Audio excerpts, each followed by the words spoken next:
Hello ವೀಕ್ಷಕರೇ, welcome to Sahana Prabhakar YouTube channel.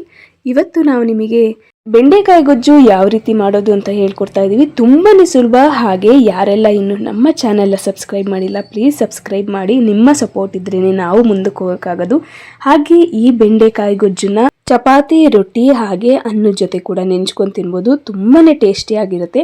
ಮೊದಲಿಗೆ fresh ಬೆಂಡೆಕಾಯಿನ ತೊಗೊಂಡು ಅದನ್ನು ತೊಳೆದ್ಬಿಟ್ಟು ಕಾಟನ್ ಬಟ್ಟೆಯಿಂದ ಒರೆಸಿ ಸಣ್ಣದಾಗಿ ಹೆಚ್ಚಿ ಇಟ್ಕೋಬೇಕು.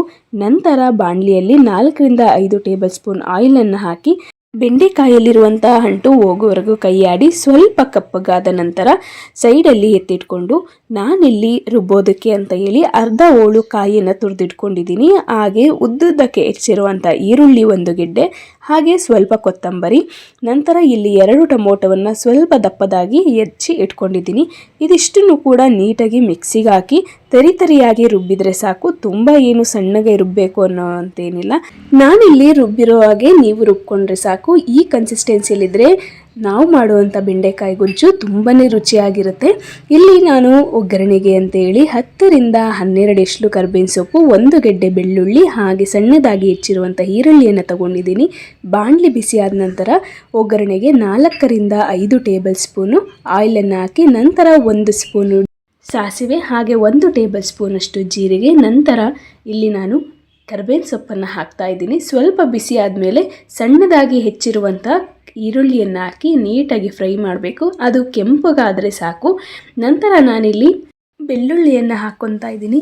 ಇದು ಕೂಡ 1 ರಿಂದ 2 ನಿಮಿಷ ಸಣ್ಣ ಫ್ಲೇಮಲ್ಲಿ ಇಟ್ಟು ನೀಟಾಗಿ ಫ್ರೈ ಮಾಡಿಕೊಂಡ್ರೆ ಈ ಬೆಳ್ಳುಳ್ಳಿ ಗೊಜ್ಜಿಗೆ ಬಾಯಿಗೆ ಸಿಗುವಾಗ ಬೆಳ್ಳುಳ್ಳಿ ತುಂಬಾ ಚೆನ್ನಾಗಿರುತ್ತೆ. ನಂತರ ನಾನಿಲ್ಲಿ ರುಬ್ಬಿರುವಂತಹ ಈ ಮಸಾಲೆಯನ್ನು ಹಾಕ್ಕೊತಾ ಇದ್ದೀನಿ. ಇದು ಕೂಡ ಹಸಿ ವಾಸನೆ ಹೋಗೋವರೆಗೂ ನೀಟಾಗಿ ಫ್ರೈ ಮಾಡಿ. ಈಗ ಕುದೀತಾ ಇದೆ ನೋಡಿ, ಇಷ್ಟು ಫ್ಲೇಮ್ ಇದ್ದರೆ ಸಾಕು. ಆವಾಗ ನಾವು ಅಚ್ಚ ಖಾರದ ಪುಡಿ 1 ರಿಂದ 2 ಟೇಬಲ್ ಸ್ಪೂನ್ ಹಾಕ್ಕೊಂಡು ನಂತರ ಅರಿಶಿನ 1 ಟೇಬಲ್ ಸ್ಪೂನು, ನಂತರ 1 ಟೇಬಲ್ ಸ್ಪೂನು ಧನಿಯಾ ಪುಡಿನ ಹಾಕಿ ನೀಟಾಗಿ ಫ್ರೈ ಮಾಡ್ಕೋಬೇಕು. ನೋಡ್ತಾ ಇದ್ದೀರಲ್ಲ ಯಾವ ಥರ ಇದೆ ಅಂತ. ಇಲ್ಲಿ ನಾನು ಕೇವಲ 1 ಗ್ಲಾಸ್ನಷ್ಟು ಅಷ್ಟೇ ನೀರು ಸೇರಿಸ್ತಾ ಇದ್ದೀನಿ ಮೊದಲಿಗೆ. ಹಾಗೆಯೇ ಇಲ್ಲಿ ನಾವು ರುಚಿಗೆ ತಕ್ಕಷ್ಟು ಕಲ್ಲುಪ್ಪನ್ನು ಹಾಕ್ತಾ ಇದ್ದೀವಿ. ಕಲ್ಲುಪ್ಪು ಬಳಸೋದ್ರಿಂದ ತುಂಬಾ ಆರೋಗ್ಯಕ್ಕೆ ಒಳ್ಳೆಯದು. ಇಲ್ಲಿ ನಾನು ಮತ್ತೆ 1 ಟೇಬಲ್ ಸ್ಪೂನಷ್ಟು ಗರಂ ಮಸಾಲೆ ಹಾಕಿ ನೀಟಾಗಿ ಫ್ರೈ ಮಾಡ್ಕೊತಾ ಇದ್ದೀನಿ. ಇದಾದಮೇಲೆ ನೀರು ಹಾಕೋದನ್ನು ಈ ವಿಡಿಯೋದಲ್ಲಿ ಕಟ್ಟಾಗಿದೆ, ಸಾರಿ.